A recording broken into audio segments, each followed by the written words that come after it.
Cycle brand agarbatti. எல்லார் வீட்லயும் இந்த பத்தி எப்படி வந்துச்சு? 100 வருஷம் ஆயிருச்சு.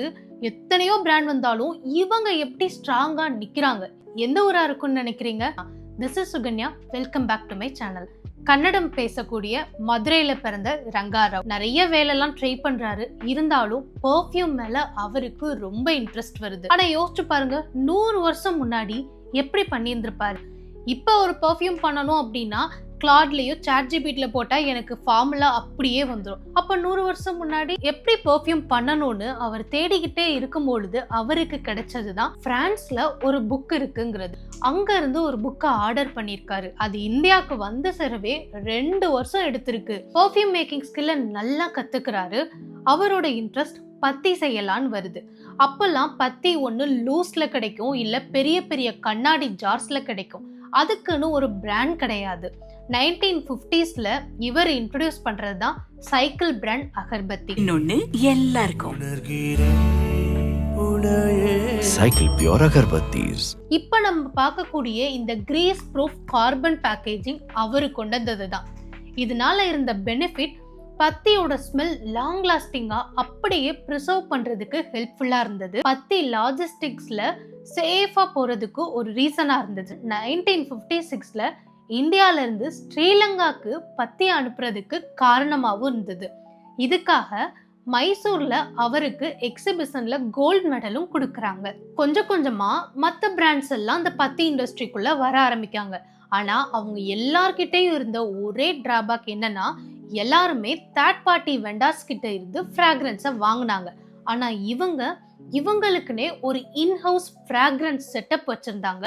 யூனிக்கான ஃப்ராக்ரன்ஸா இருந்தனால மற்ற பத்திலாம் 25 பைசாக்கு விற்கும் பொழுது இவங்களோட பிராண்ட் இவங்க உருவாக்குன சுகந்த மாளிகாங்கிற ஒரு ஃப்ராக்ரன்ஸ் 1 ரூபாய்க்கு பத்தி வித்தாங்க. காஸ்ட் 4 மடங்கு அதிகமா இருந்தாலும் போட்டி போட்டு வாங்க ஆரம்பிச்சாங்க. Supply chain drop. கதை எப்பவுமே ஸ்மூத்தா போகாதுல்ல. 2010ல 7000 கோடி பிராண்ட் மார்க்கெட் வேல்யூல இருந்த சைக்கிள் பிராண்டுக்கு ஒரு மிகப்பெரிய ட்ராப் உருவாச்சு. சாதாரணமா ஒரு பத்தி உருவாக்குறதுக்கு 2 விஷயம் தேவைப்படும். ஒன்னு, இந்த நடுவுல இருக்கக்கூடிய மூங்கில் குச்சி.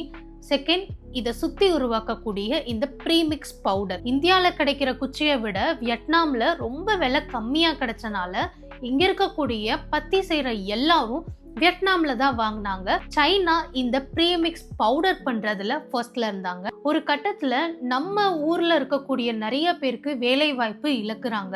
2018ல இந்தியன் கவர்மெண்ட் உள்ளூர்ல இருக்கக்கூடிய பொருட்கள் அதிகமா விற்பனை ஆகணுங்கிறதுக்காக இம்போர்ட் பண்ணக்கூடியதை ரொம்ப ஸ்ட்ரிக்ட் ஆக்குறாங்க. 25% இம்போர்ட் டாக்ஸ் மட்டுமே இதுக்காக கொடுக்கறாங்க.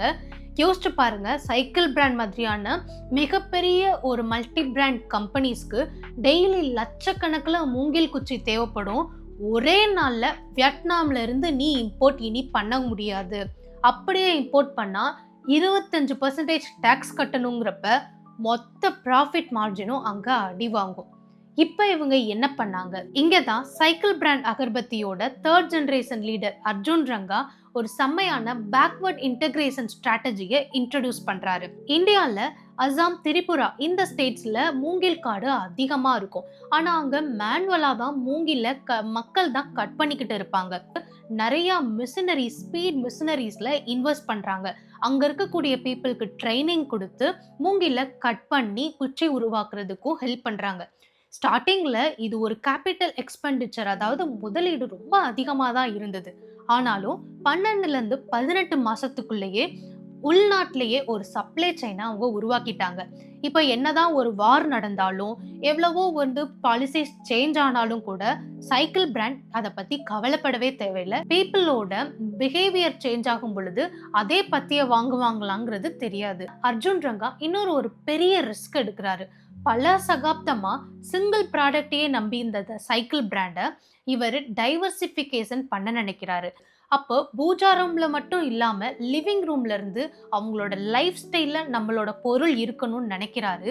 அப்போ அவர் இன்ட்ரடியூஸ் பண்றதுதான் ஐரிஸ் ஹோம் ஃப்ராக்ரன்ஸ்னு. நம்ம வீட்டுக்கு ஒரு ஸ்மெல்க்கு யூஸ் பண்ணக்கூடிய டிஃப்யூசர்ஸ், அரோமா தெரப்பி, இப்படி ஒவ்வொரு ப்ராடக்ட்ஸையும் இவங்க லான்ச் பண்றாங்க.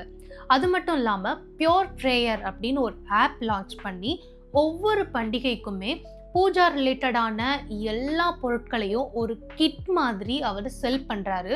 ஒரு சிங்கிள் ப்ராடக்டை தாண்டி ஒரு ஹோலிஸ்டிக் ஒரு எக்கோ சிஸ்டமையே அவர் கிரியேட் பண்ணுறாரு. ஸோ இந்த பிராண்டோட ஸ்டோரியிலேருந்து நம்ம கற்றுக்கக்கூடிய 4 லெசன்ஸ்.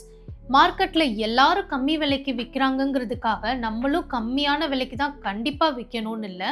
நம்மளோட ப்ராடக்டோட குவாலிட்டி அண்ட் வேல்யூ கரெக்டாக டெலிவரி ஆச்சுன்னா கஸ்டமர்ஸ் ஒரு ப்ரீமியம் செக்மெண்ட்டை ஹாப்பியாக வாங்க முன்னாடி வருவாங்க. ஒரு டெம்பரரியான லாபத்துக்காக லோக்கல் எக்கோசிஸ்டமை கெடுத்து ஃபாரின் சப்ளை செயினை நம்பும் பொழுது என்னைக்காச்சும் ஒரு நாள் பாலிசிஸ்ங்கிற ஒரு பேரில் நம்ம அடி வாங்க தான் செய்வோம். சப்ளை செயின் நம்மளோட கண்ட்ரோலில் இருக்கணும். இனிஷியலாக அதுக்கு கேபிட்டல் எக்ஸ்பெண்டிச்சர் எவ்வளோதான் செலவானாலும் லாங் டேர்முக்கு சப்ளை செயின் கண்ட்ரோலில் இருக்கிறது தான் நல்லது. சைக்கிள் பிராண்ட் அவங்கள வெறும் பத்தி விற்கிற கம்பெனியாக மட்டும் நிறுத்திக்காம ஃப்ராக்ரன்ஸ் டெலிவரி எக்ஸ்பர்ட்டாக காட்டினால தான் ஃப்ராக்ரன்ஸ், டிஃப்யூசர்ஸ், பர்ஃப்யூம்ஸ்னு எல்லா இடத்துலையும் டைவர்சிஃபை பண்ண முடிஞ்சது. ஒரு சாதாரண பையனோட ஒரு சின்ன ட்ரீம் எப்படி குளோபல் லெவலில் வளர்ந்துருக்குன்னு இந்த ஸ்டோரி உங்களுக்கு சொல்லும். அடுத்த வீடியோவில் எப்படி அகர்பத்தி மேனுஃபேக்சரிங் ஸ்மால் ஸ்கேலில் ஸ்டார்ட் பண்ணலான்னு பார்க்கலாம். இந்த மாதிரி மேனுஃபேக்சரிங் கேஸ் ஸ்டடிஸ் பற்றி பார்க்குறதுக்கு சுகன்யா நிவாஸ் சேனலை சப்ஸ்கிரைப் பண்ணுங்கள். இந்த வீடியோ பற்றினா உங்களோட கமெண்ட்ஸை ஷேர் பண்ணுங்கள்.